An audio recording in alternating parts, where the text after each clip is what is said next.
नमस्कार, मैं नियाज खान और आप देख रहे हैं न्यूज एक्सप्रेस। बटेंगे तो कटेंगे योगी का ये नारा बीजेपी के अंदर ही विरोध का कारण बन रहा है। वो क्यों बन रहा है, इसी पर हम बातचीत करेंगे।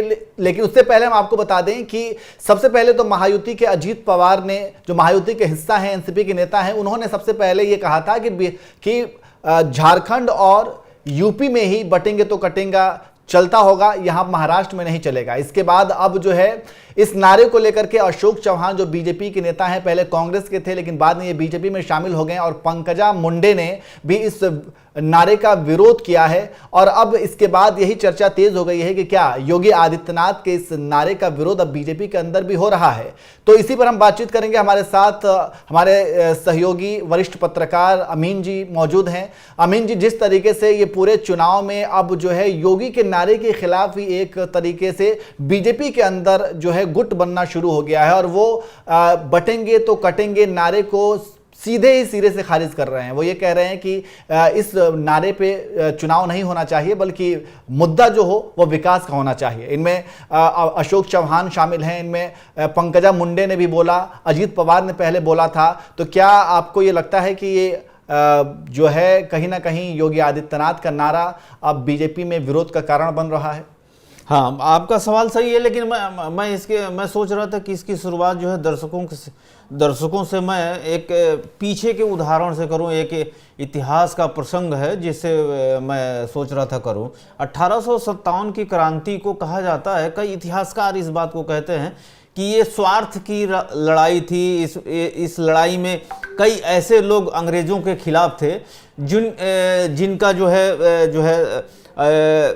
अंग्रेज और उनके बीच में व्यक्तिगत लड़ाई थी। जैसे झांसी की रानी की जो उनका राज्य हड़पा जा रहा था, तत्या टोपे का जो है मनसबदारी छीन ली गई। तो इस तरह से, तो उसी तरह से जो ये हो रहा है, जो आज की घटना है, वो भी घटना अशोक चौहान और क्या कहते हैं पंकजा मुंडे का ये जो बयान आना, या अजीत पवार का जो बयान आना, वो भी जो है एक तरह से अप्रत्याशित घटना नहीं है। लेकिन जो हो रहा है वो वोट के लिए हो, क्योंकि लोकतंत्र है, और लोकतंत्र, हम लोगों को आज़ादी मिले हुए 50 साल से ऊपर हो गए।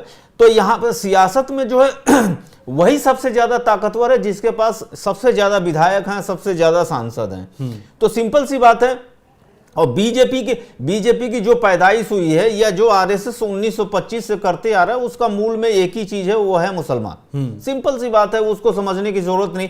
जहां बीजेपी हारती है वहां हिंदू मुसलमान कर लेती।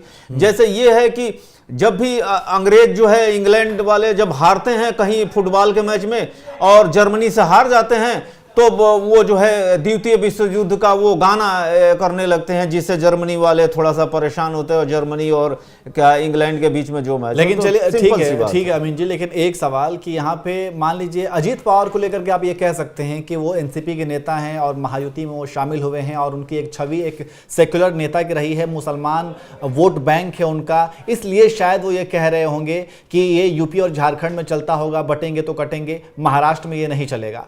उनका तो बयान समझ में आता है। लेकिन अब जो है पंकजा मुंडे जो बीजेपी के नेता हैं, इसके बाद अशोक चौहान जो कि बीजेपी में शामिल हुए हैं, तो वो इस तरीके का बयान क्यों दे रहे हैं? क्योंकि वो तो सीधे बीजेपी से आते हैं, और बीजेपी आपको पता ही है किस पिच पे वो खेल रही है। नहीं, असल बात में अगर पंकजा मुंडे का इतिहास देखें, अगर गोपीनाथ मुंडे जिंदा होते तो वो जो है महाराष्ट्र के वही मुख्यमंत्री होते। देवेंद्र फडणवीस जो है नंबर 2 या नंबर 3 पे होते। जिस तरह से आज नंबर 1 पे देवेंद्र फडणवीस हैं और नितिन गडकरी जैसे लोग जो है वो चीजें थे, तो अगर गोपीनाथ मुंडे जिंदा होते तो वो होते। पंकजा मुंडे अपने पिता की राजनीति या अपने पिता की विरासत की जो है फाइट कर रही हैं। जिस सीट से वो जीतती हैं, पिछली बार चुनाव में जो है एनसीपी के उन्हीं के चचेरे भाई ने उनको हरा दिया था। तीसरी बात की लग रहा था कि वो जो है मिनिस्टर बन जाएंगी, लेकिन उनको अभी तक साइडलाइन किया गया है। पीछे अगर वो 2-3 सालों से उनके बारे में जो खबरें अगर गूगल करके आप देखें, तो कई बार वो बीजेपी और जो है देवेंद्र फडणवीस के खिलाफ बोलती रही हैं। कई बार कह रही हैं कि मैं छोड़ दूंगी, ये कर दूं। अशोक चौहान के बारे में इसी तरह की बात है, लेकिन वो सिमिलर नहीं है। वो इसलिए सिमिलर नहीं है क्योंकि आप जानते हैं कि ईडी, सीबीआई और जो है जो तमाम केंद्र की एजेंसियां हैं वो अमित शाह और मोदी जो है, ये मैं नहीं कह रहा हूं, विपक्ष कह रहा है और ये कहीं ना कहीं दिखती है, इसलिए मैं ये एक एनालिसिस करके बता रहा हूं। और इसका उदाहरण जो है तीन चार दिन पहले अजीत पवार ने ही अपने बयान में दिया और कल जो है वो मुकर गए। वो ये कहते हैं कि जब अघाड़ी की सरकार गिरानी थी या तोड़नी थी तो श्रीनिवासन से उन्होंने ये बात कही। तो ये सारी बातें पब्लिक डोमेन में है, तो इसे छुपने वाली बात नहीं है। तो इसलिए किसी भी तरह से महाराष्ट्र में कांग्रेस को कमजोर करना था, एनसीपी को तोड़ना था, शिवसेना को तोड़ना था, उन्होंने एजेंसियों ने वो किया और ताकत के बल पे उन्होंने किया। एक अशोक चौहान के बचे थे जिनके खिलाफ आप भी जानते हैं, गूगल भी कर लीजिए कि आदर्श हाउसिंग सोसाइटी घोटाला क्या है।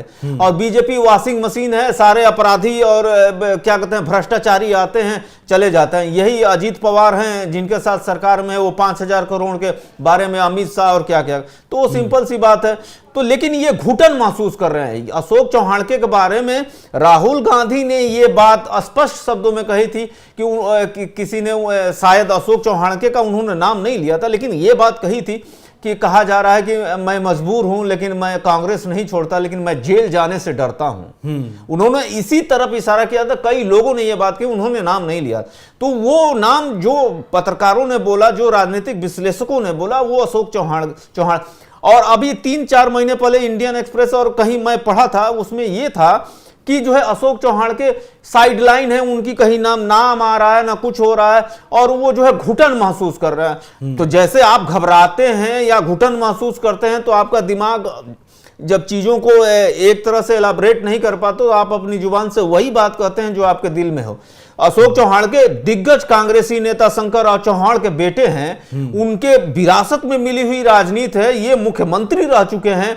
तो इस तरह से 6 महीना 1 साल में जो है आप बीजेपी में जाके आप हिंदुत्व की क्या राजनीति करेंगे? तो उसी का नतीजा है कि ये यहाँ पे नहीं चलेगा। तो ये भी हो सकता है कि अभी अगर वो महायुति में शामिल हुए हैं तो जैसा कि आपने बताया और जग जाहिर है कि वो कहीं ना कहीं मजबूरी ही है। हाँ, मजबूरी और है। चाहे वो अजीत पवार हो, चाहे वो ये हो अशोक चौहान हो, लेकिन अब जो योगी के नारे को लेकर के, क्योंकि वो उनकी जो छवि पहले से बनी हुई है वो बनी हुई है और हो सकता है कि अगर सत्ता परिवर्तन होता है महाराष्ट्र के अंदर तो फिर ये भी घर वापसी कर लें, चाहे वो अजीत पवार हो या फिर अशोक चौहान हो। यहाँ तक कि ये भी कहा जाता है कि अगर महायुति की सरकार किसी भी तरीके से डामाडोल होती है, वहाँ पर नहीं बनती है, तो फिर या फिर बन भी जाती है तो एक अलग गठबंधन बन सकता है। क्योंकि यहाँ पे जो महायुति में जो पार्टियां शामिल हैं वो एक गठबंधन जो है वो कोई वैचारिक गठबंधन नहीं है, वो एक राजनीतिक मजबूरी है जिसकी वजह से वो गठबंधन करके आए हुए हैं। क्योंकि महायुति में अगर एनसीपी अजीत पवार पार्टी की अगर हम विचारधारा देखें और उनके नेताओं की जो छवि है वो बिल्कुल ही अलग है। वो सेकुलर नेता हैं, वो विचारधारा उनकी बिल्कुल बीजेपी से अलग है। लेकिन वहीं बीजेपी और जो है शिवसेना, एकनाथ शिंदे का ये जो पार्टी है उनकी हिंदुत्ववादी एक विचारधारा है। तो कुल मिलाकर के बहुत सारे जो है उनके अंदर ही मतभेद हो सकते हैं वैचारिक तौर पर। लेकिन अभी राजनीतिक चूंकि मजबूरी है, महाराष्ट्र में विधानसभा चुनाव चल रहा है, बयानबाजियों का दौर है, बटेंगे तो कटेंगे का नारा योगी आदित्यनाथ बुलंद कर रहे हैं। लेकिन वहीं पे ये जो तमाम नेता हैं जिनकी छवि सेकुलर रही है तो उनका वोट बैंक खराब ना हो, शायद इस वजह से भी वो योगी के बयान से खुद को दरकिनार कर रहे हैं। वो ये कह रहे हैं कि यहाँ पर ये सब कुछ नहीं चलेगा। लेकिन अब चलता है या नहीं चलता है ये आने वाला समय बताएगा। 20 नवंबर को वहाँ पर मतदान होना है, उसके बाद 23 नवंबर को जो है इसके परिणाम आ जाएंगे। और लगातार बीजेपी ने सभी अपने फायर ब्रांड नेताओं को मैदान में उतार दिया है, सभी चुनावी प्रचार में मशगूल हैं। तो देखना होगा कि आगे क्या कुछ रिजल्ट आता है। लेकिन आपको क्या लगता है कि क्या वाकई में योगी आदित्यनाथ के बयान से जो उनका नारा है बटेंगे तो कटेंगे को लेकर के बीजेपी के अंदर भी अंतर विरोध हो रहा है? क्योंकि इशारा बहुत कुछ मिल रहा है। नरेंद्र मोदी चाहते तो योगी आदित्यनाथ के इस बयान को लेकर के आगे बढ़ सकते थे, वो ये कह सकते थे बटेंगे तो कटेंगे, लेकिन इसके जगह पर उन्होंने एक हैं तो सेफ हैं का नारा दिया और उसको लेकर के वो आगे बढ़ रहे हैं। ठीक उसी तरीके से पंकजा मुंडे भी ये कह रही हैं कि बटेंगे तो कटेंगे नारा महाराष्ट्र में नहीं चलेगा। इसके बाद चौहान भी ये कह रहे हैं कि ये नहीं चलेगा, अजीत पवार भी कह रहे हैं। तो देखना होगा कि ये सब कुछ इतना संकेत देने के लिए काफ़ी है कि बीजेपी में खुद अंतर विरोध है नारों को लेकर के। आगे क्या कुछ रिजल्ट इसका निकल करके सामने आता है और ये नारा वाकई में काम करता है या नहीं करता है, ये देखने वाली बात होगी। फिलहाल इतना ही, नमस्कार।